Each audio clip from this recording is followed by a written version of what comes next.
बिस्मिल्लाहिर्रहमानिर्रहीम। अस्सलाम वालेकुम। मेरे चैनल कानून क्या कहता है के साथ हाजिर खिदमत हैं। दोस्तों, इससे कबल हमने एक लेक्चर के अंदर गुफ्तगू की थी कि एफआईआर कैसे कटवानी चाहिए, और इसके बाद एक लेक्चर में हमने ये बात भी डिस्कस की थी कि एफआईआर कटवाने के बाद जब केस मुकदमा इन्वेस्टिगेशन डिपार्टमेंट के पास आता है तो कौन कौन से मराहल तय करता है।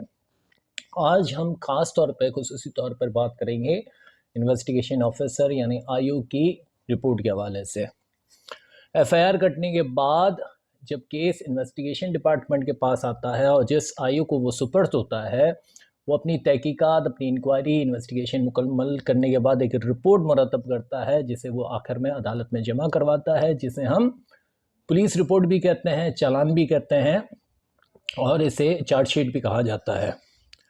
दोनों पार्टीज़ यानी मुद्दई मुकदमा जिसने एफआईआर कटवाई होती है, वो मुल्ज़िमान जो नामज़द होते हैं एफआईआर के अंदर, उन दोनों पार्टीज़ की हद्दुल इम्कान ये कोशिश होती है कि आईओ जो इन्वेस्टिगेशन कर रहा है और जो रिपोर्ट मुरतब कर रहा है जिसे आखिर में वो अदालत में जमा करवाएगा, वो रिपोर्ट उनके हक़ में आए।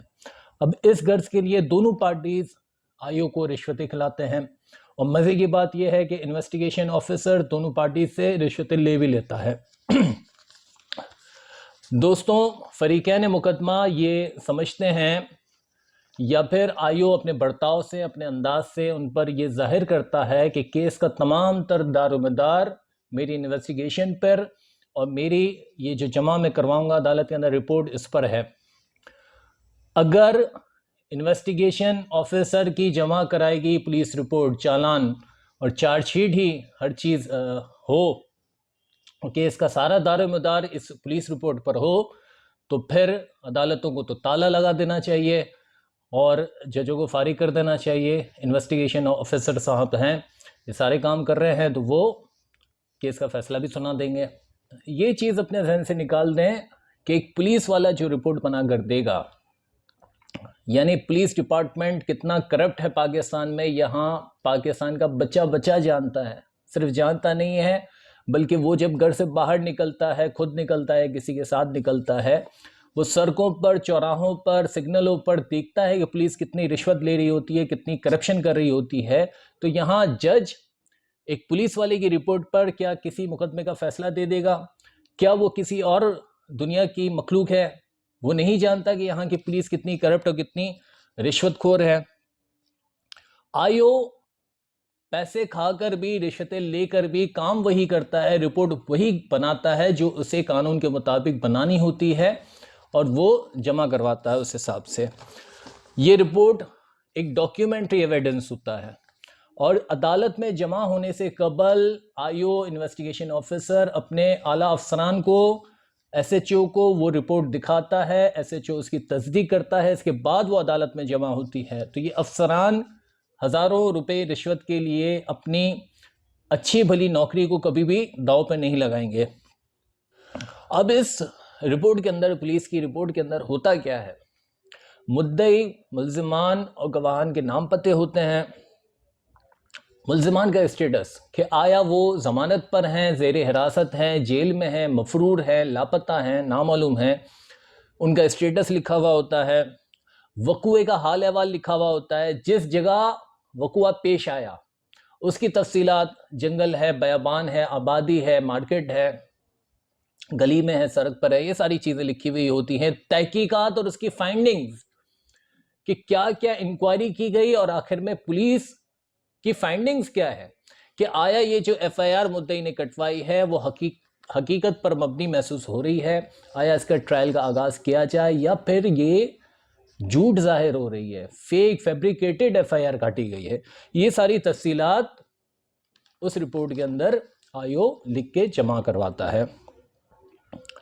दोस्तों, अगर आईओ अदालत के अंदर चालान पेश करता है, चार्जशीट पेश करता है, तो इसके बाद ही मुकदमे का ट्रायल का आगाज होगा।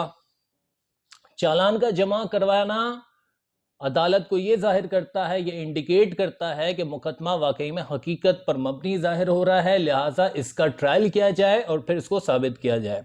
आईओ अगर चालान पेश नहीं करता बल्कि रिपोर्ट ए क्लास, बी क्लास या सी क्लास की जमा करवा देता है, तो फिर मुकदमे का ट्रायल का आगाज नहीं होगा। अब ये ए क्लास, बी क्लास और सी क्लास क्या चीज़ होती है?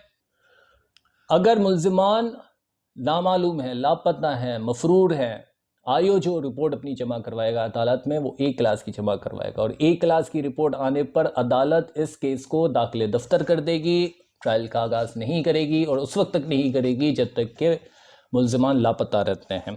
और जाहिर सी बात है जब ट्रायल चलता है मुल्जिमान पर चलाया जाता है, मुल्जिमान ही लापता होंगे तो ट्रायल किस पर चलाया जाएगा। दूसरी सूरत में अगर FIR फैब्रिकेटेड है, झूठी है, मनगढ़ंत है, मुल्जिमान के खिलाफ उनको परेशान करने के लिए, मेंटली टॉर्चर देने के लिए एक झूठी FIR कटवाई गई है मुद्दई की जानिब से, तो आयो बी क्लास की रिपोर्ट अदालत में जमा करवाएगा। और अगर कोई नॉन कॉग्निजेबल ऑफेंस हुआ है, नाकाबिले दस्तअंदाज़ी पुलिस जुर्म हुआ है, नॉन सीरियस कोई ऑफेंस हुआ है, या फिर फरीकैन के दरमियान कोई सिविल मैटर का तनाज़ा हुआ है और FIR काट दी गई है, तो उसमें सूरत के अंदर आयो सी क्लास की रिपोर्ट अदालत में जमा करवाएगा। तीनों सूरतों के अंदर ए, बी और सी क्लास की रिपोर्ट की सूरत के अंदर केस का ट्रायल शुरू नहीं होगा। दोस्तों, अदालत के लिए लाजमी नहीं है कि वो आयोग की रिपोर्ट को इन्हिसार करते हुए उसके ट्रायल का आगाज़ करे या ना करे। अदालत आयोग की रिपोर्ट को मुस्तरद भी कर सकती है, दूसरी जानिब दोनों फरीकैन भी इन्वेस्टिगेशन ऑफिसर की पेश करदा रिपोर्ट को चैलेंज कर सकते हैं। अब ये कैसे किया जाएगा, इंशाल्लाह ताला आने वाली वीडियोज़ के अंदर इस पर गुफ्तगू करेंगे। आज की वीडियो देखने के लिए शुक्रिया। अल्लाह हाफ़िज़।